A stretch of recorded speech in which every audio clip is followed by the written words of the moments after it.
Kukatpally CMR shopping మాల్లో gold rings దొంగతనం కలకలం రేపింది. మెరుగు సాగర్ అనే వ్యక్తి గోల్డ్ రింగ్స్ కొంటానంటూ మాల్కొచ్చాడు. మెల్లిగా మాల్ సిబ్బందిని మాటల్లో పెట్టి గోల్డ్ రింగులను జేబులో వేసుకుని వాటి స్థానంలో నకిలీ ఉంగరాలు పెట్టి అక్కడి నుంచి జారుకున్నాడు. గమనించిన షాపింగ్ మాల్ నిర్వాహకులు పోలీసులకు ఫిర్యాదు చేశారు. సీసీ ఫుటేజ్ ఆధారంగా దర్యాప్తు చేపట్టిన కూకట్పల్లి పోలీసులు మెరుగు సాగర్ను అరెస్టు చేశారు. సీఎంఆర్ షాపింగ్ మాల్తో పాటు పంజాగుట్ట మల్బార్ గోల్డ్ దుకాణంలోనూ దొంగతనం చేసినట్టు గుర్తించారు. దొంగ నుంచి 3 గోల్డ్ రింగులు స్వాధీనం చేసుకున్న పోలీసులు వాటి బరువు 32 గ్రాములు అని తెలిపారు.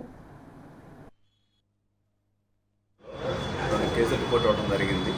ఆ కేసులు ఏంటంటే సీఎంఆర్ మాల్ మల్బార్ గోల్డ్ షాపుల్లో ఒక అతను వచ్చేసి ఫేక్ రింగ్ పెట్టి ఒరిజినల్ గోల్డ్ రింగ్ తీసుకెళ్ళిపోతున్నాడు. దాని మీద కేసు నమోదు చేసుకుని అక్కడ సీసీ ఫుటేజ్ ద్వారా ఎవరైనా రిప్లై చేయడం జరిగింది.